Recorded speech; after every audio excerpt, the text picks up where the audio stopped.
আর UP, Gujarat ওখানকার পলিটিক্সের সঙ্গে বাংলার পলিটিক্সের কোনো মিল খাবে না।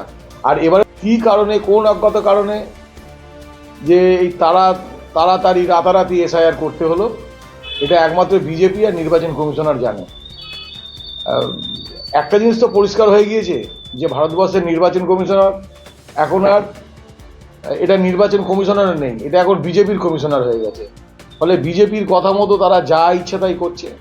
মানুষের মৃত্যুটাকে মৃত্যু মনে করছে না, মানুষ মারা যাচ্ছে, এতে তাদের কোনো প্রতিবার বলে সরকার গঠন করবে, আর দিনের শেষে 200 বললে 77, এবারে তো বলেছে 170 না কত বোধহয় বলেছে, ওটাও 50-এর নিচেই নামবে।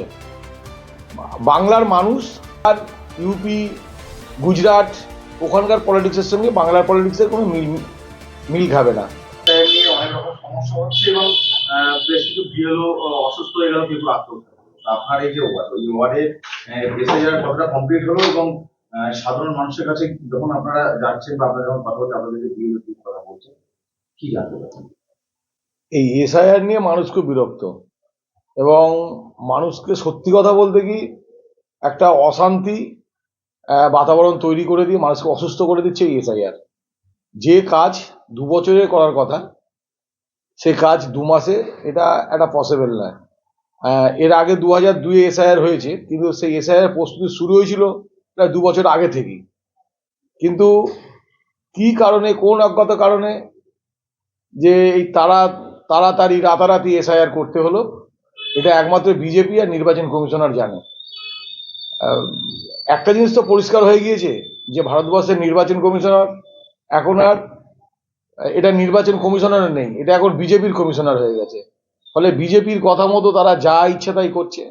মানুষের মৃত্যুটাকে মৃত্যু মনে করছে না, মানুষ মারা যাচ্ছে, এতে তাদের কোনো হেলদোল নেই।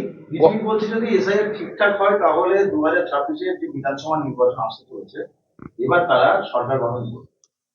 ও তো দিবাস্বপ্ন, প্রতিবার বলে সরকার গঠন করবে, আর দিনের শেষে 200 বললে 77, এবারে তো বলেছে 170 না কত বোধহয় বলেছে, ওটাও 50-এর নিচেই নামবে। বাংলার মানুষ এখানে সর্বধর্ম সর্বজাতের মানুষ এখানে বাস করে। এই বিহার, ইউপি, গুজরাট ওখানকার পলিটিক্সের সঙ্গে বাংলার পলিটিক্সের কোনো মিল খাবে না। আর এবারে তো বিজেপির তো আর কোনো জায়গাই নেই, কারণ রাজা রামমোহন রায়ের মধ্যে একজন প্রতিকৃত মানুষ, যে সতীদাহ প্রথার বিরুদ্ধে আন্দোলন করে ব্রিটিশদের চোখের উপর চোখ রেখে কথা বলে সতীদাহ প্রথাকে বিলুপ্ত করেছিল। নেতাজি সুভাষচন্দ্র বোস ব্রিটিশদের সঙ্গে চোখে চোখ রেখে ভারতবর্ষের স্বাধীনতা এনে দিয়েছিল।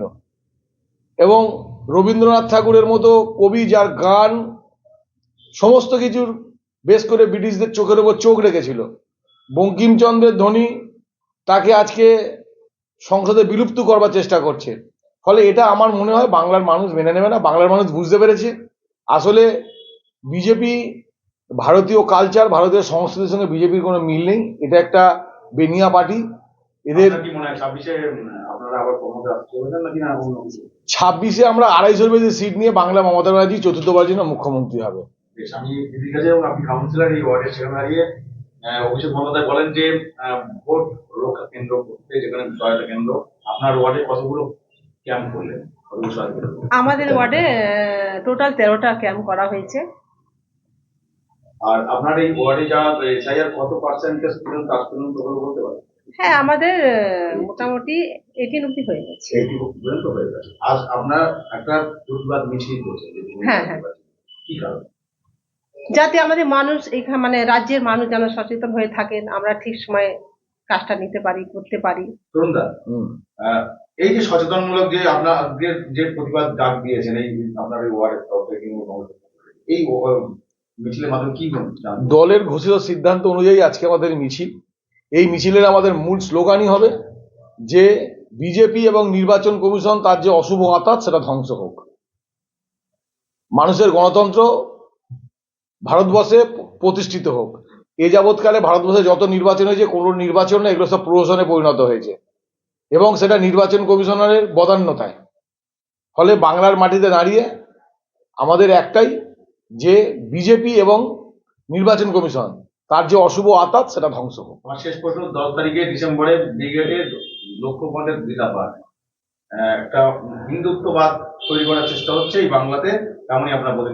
ওরা প্রতি বছর ব্রিগেডে গীতা পাঠ করে, আর আমাদের ঘরের মা বোনরা প্রত্যেকদিন সকালে বিকেলে বাড়িতে গীতা পাঠ করে। ফলে ওদের গীতা পাঠের সঙ্গে আমাদের গীতা পাঠের কোনো এ নেই। আমাদের গীতা হচ্ছে অন্তরে, আমাদের গীতা হচ্ছে আমাদের চিন্তনে মননে আমাদের গীতা। আর ওদের লোক দেখানো গীতা মানুষ শুনবে না।